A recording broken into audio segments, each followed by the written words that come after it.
ಸಾಂಗಲಿ ಜಿಲ್ಲೆಯ ಜತ್ತ ತಾಲೂಕಿನ ಕರಜಗಿ ಗ್ರಾಮದಲ್ಲಿ ನಡೆಯಬಾರದಂತಹ ಹೇಯ ಕೃತ್ಯವೊಂದು ನಡೆದು ಹೋಗಿತ್ತು. ಕೇವಲ 4 ವರ್ಷದ ಪುಟ್ಟ ಬಾಲಿಕೆಯ ಮೇಲೆ 40 ವರ್ಷದ ಒಬ್ಬ ನಾಮರ್ದ ಅತ್ಯಾಚಾರ ಎಸಗಿ ಅತ್ಯಂತ ಹೀನಾಯವಾಗಿ ಕೊಲೆ ಮಾಡಿದ್ದಾನೆ. ಇನ್ನು ಈ ಹೇಯ ಕೃತ್ಯಕ್ಕೆ ಕುಟುಂಬದ ಆಕ್ರಂದನ ಮುಗಿಲು ಮುಟ್ಟಿದೆ.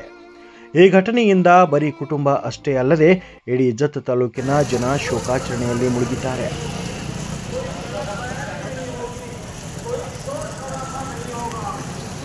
ಇನ್ನು ಈ ಹೇಯ ಕೃತ್ಯವನ್ನು ಖಂಡಿಸಿ ಜತ್, ಸಂಕ, ಬಾಲ್ಗಾಂವ್, ಕೊಂತೆನ್ಬಬ್ಲಾದ್, ಉಮದಿ ಇನ್ನು ಅನೇಕ ಊರುಗಳಲ್ಲಿ ಹೆದ್ದಾರಿಗಳನ್ನು ತಡೆದು ಕೃತ್ಯವೆಸಗಿದ ಆರೋಪಿಗೆ ಕೂಡಲೇ ಕಠಿಣ ಶಿಕ್ಷೆ ಆಗಬೇಕು ಅಂತ ಧರಣಿ ಹೋರಾಟ ಮಾಡಿತು. जाहीर निषेध करतो आणि त्या चिमुकलीच्या कुटुंबाच्या पाठीशी आम्ही ठामपणे उभा राहतो.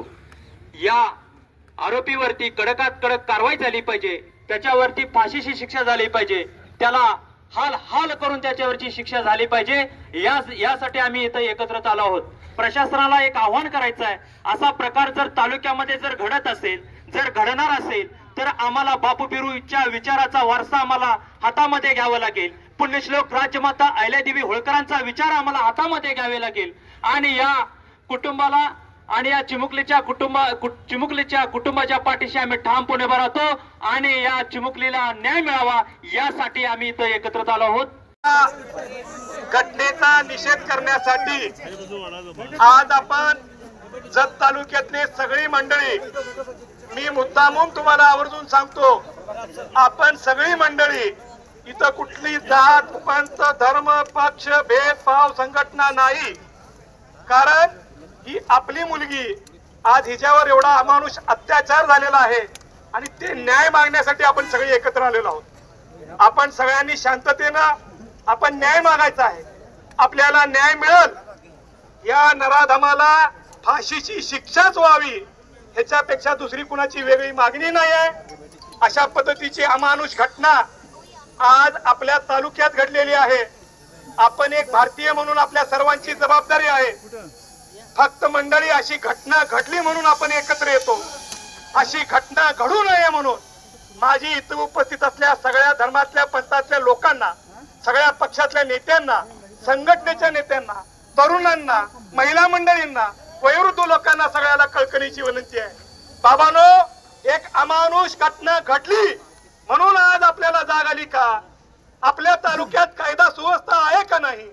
ही कायदा सुव्यवस्था राबली पाहिजे का नाही? अरे ज्यावेळेस आपल्यावर प्रसंग येईल त्यावेळेस आपण जागे होणार असेल तर ह्याच्यासारखं शंड काय नाही आहे. म्हणून माझी कळकळीची विनंती आहे, वेळोवेळी आपण जागा होऊया, वेळोवेळी याच्यावर उपाययोजना करूया.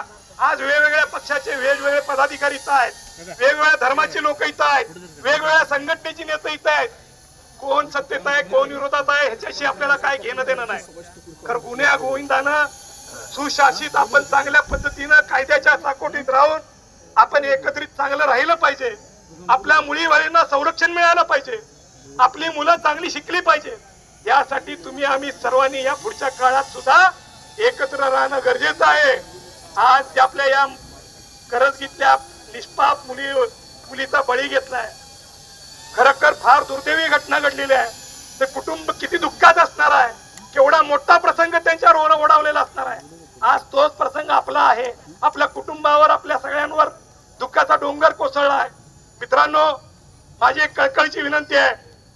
मी सगळ्यांना विनंती करतोय, आपल्या पक्षाचे सगळे झेंडे आपण बाजूला ठेवू, आपल्या जाती धर्माचे सगळे आपण बाजूला ठेवू, आपल्या संघटना सगळ्या बाजूला ठेवू आणि खरोखर आपल्याला आपल्या भारतीय म्हणून आपल्या जी आहे, आपल्या भगिनीसाठी, आपल्या भावंडासाठी आपल्याला जे जे करायचं आहे त्यासाठी सगळ्यांनी एकत्र यावं.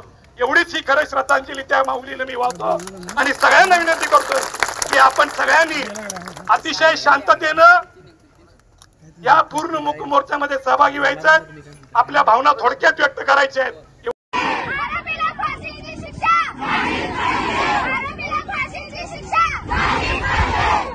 ಒಟ್ಟಾರೆಯಾಗಿ ಯಾವ ತಪ್ಪು ಮಾಡದೆ ಈ ಜಗತ್ತನ್ನೇ ಇನ್ನೂ ಅರಿಯದ ಆ ಪುಟ್ಟ ಕಂದಮ್ಮನ ಮೇಲೆ ಆದ ಅನ್ಯಾಯ ಮತ್ತೊಮ್ಮೆ ಯಾವತ್ತೂ ಮರುಕಳಿಸಬಾರದು. ಆ ರೀತಿ ಶಿಕ್ಷೆ ಆಗಬೇಕು ಅನ್ನೋದೇ ನಮ್ಮ ಆಶಯ.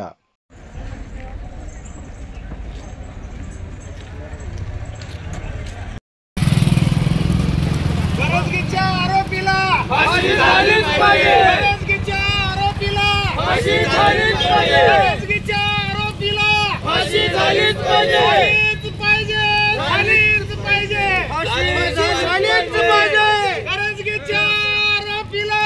पाहिजे